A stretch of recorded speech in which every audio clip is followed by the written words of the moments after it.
Some agencies are operating 24/7, and we are grateful to them.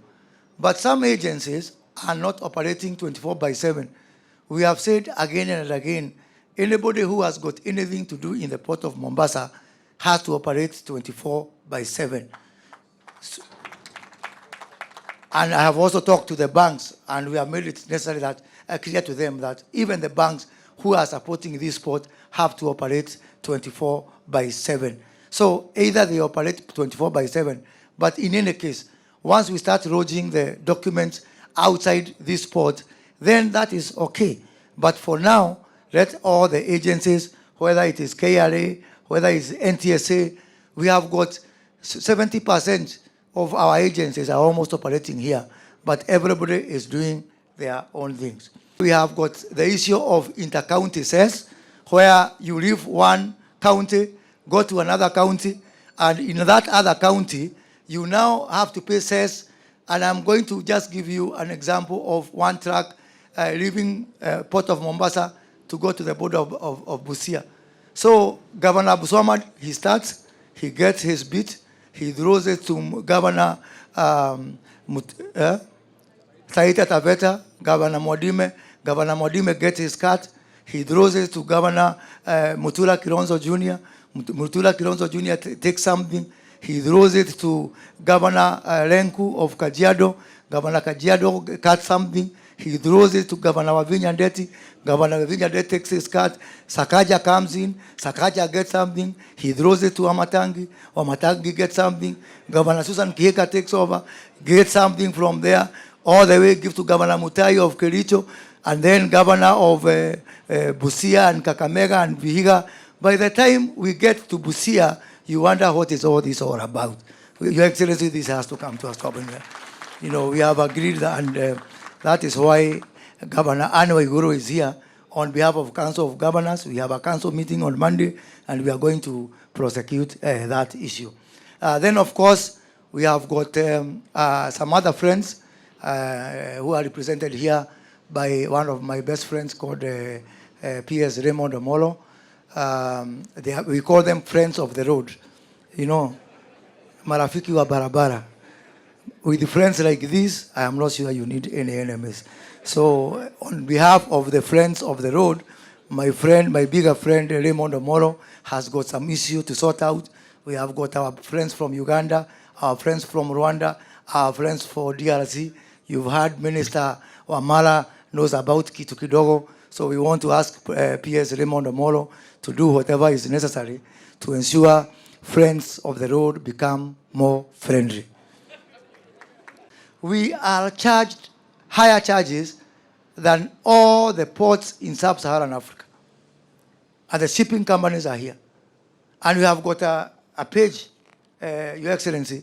You can compare for yourself how much we are paying to the shipping lines and how much Dar es Salaam is paying, how much Durban is paying. We are getting the raw end of the stick. And not just the charges, but even the free days allowed. We are getting 9 days. Durban is getting up to 45 days. DRC is getting 15 days. So there's very uneven treatment by the shipping companies. And by the way, in Tanzania, they tried to do this. Tanzania refused because their regulator could not stomach this. So we have agreed with my senior brother, C.S. Mvurya, that Kenya Maritime Authority has to get its act in order. They have to wake up. And we need protection because it is the right of every port user to be protected. We do not have any purview over shipping lines. But the Kenya Maritime Authority, as a regulator, will step in. We have agreed they will do whatever is required to ensure that we are not even asking for better. Just treat us the same as you treat the other ports in Africa. Yeah? Don't treat us any better. Let us just be treated in the same way. On the issue of technology, we have a problem. We are using so many systems, Your Excellency. We have got Kwato, which is a port community, a terminal management system here by KPA. We have got another one called ICMS by Kenya Revenue Authority. We have got KEBS have got their system. Now, should any of those systems go down, operations grind to a halt. But you know what? Who pays for it? Who is penalized? The shipper, the exporter or the user or the importer is penalized for things that are outside their control. And we have agreed now, if my KEB system goes down and there is a delay, I should be the one to pay for those delays. If the KRA system is down, we cannot come and penalize the users of the port because of things which are outside their control. So we have said, kila mtu abebe msalaba yake. If your system goes down, you must, pay for it. So this old habit of penalizing the users for mistakes which are not their own, we have agreed that everybody has to carry their own cross. And let me add here, Your Excellency, Uganda and the Deputy Commissioner General of URA is here, and the head of customs of URA is here, and Rwanda, who I think we have got somebody from Rwanda also within the meeting. They use one system, which is the international system. KRA has got a slightly different system, which was made in-house. So we are also we have asked them to sit together as a revenue authority from the region and see how, if it is possible for us to harmonize the custom system so that we can actually have an EAC custom system across board. The practice in other parts of the world is that before any cargo lands in the port, all the pre-port operations are done in advance, whether it is imports, whether it is exports. And we want to have that here.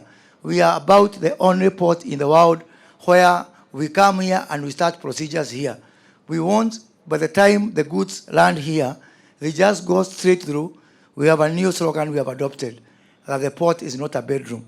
It is not a place to keep the goods. It is not a storage. The port is supposed to be a transit area, and in this regard, we have requested the Kenya Revenue Authority to adjust their systems to enable us to be able to log our documents and our procedures the minute it leaves the other point of source. And the same thing with our exports. Before someone brings a container of avocado from Muranga, let us finish with the procedures from Muranga so that when the container comes in here, it just leaves without having to spend time here.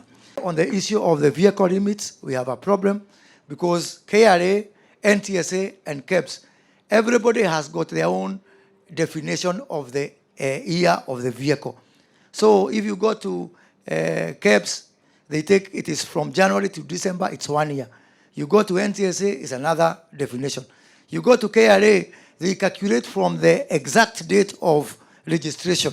So we are asking for harmonization so that vehicles are deemed to be manufactured in a certain, or to be belonging to a certain age as a block of from January to December to avoid all that confusion of multiple definitions. In this sport, we duplicate everything. In fact, even doing nothing is duplicated. We want to have streamlined system where there is no duplication. You find KEFIS comes, goes. When the KEFIS is on the door, Port Health is there. Port Health leaves, KEBS comes. Even NTSA, everybody has something to do here. Everybody has something to do here. So we are asking to review, and we have agreed to review, to avoid this duplication and to ensure that we have got a real one-stop for all the services in this port. And by the way, even the levies, all these bodies collect levies, that's under number 13. All these levies need to have one agent, and we have agreed, and Kentrade is here, that all the levies should be collected by Kentrade. Because now, everybody here has got a small receipt book. We don't even know whether it is accounted for. So the same way you said we simplify the pay bills into one pay bills, we are also saying, please, all the parties, leave the port. Leave Kentrade, they will correct and kila mtu atapata haki yake, so that everybody, all these port users can be able to have a good time. We have a lot of potential in terms of transshipment, and we have agreed that we form a team to see how we can make the port of Mombasa and the port of Lamu to be more conducive for transshipment, because we stand a very big opportunity there. And Kenya Ports Authority have committed to do whatever it takes to make Mombasa and Lamu to be the leading port in this region in the area of transshipment. We have got non-tariff barriers from the way bridges. When the goods leave here in Mombasa, they are weighed. Along the way, we have got Kenya with way bridges dotted all the way on the northern corridor. And we are wondering, how did the truck leave here with 10 tons, and then you somewhere in Voi, it becomes 12 tons or 8 tons. So we want to have one-way bridge at the point of exit, and probably, at worst case scenario, maybe at the border of Uganda, we can have another way bridge if necessary. But if possible, we now have technology, and we can be able to see if anybody has tampered with the goods. We have that capability, so we are asking you, Excellency, to talk to, this is now the exact reason why Murkomen was praising me. So it is on this issue. Hapa ndio iko maneno hii maneno ya bridge hapo. The problem is there.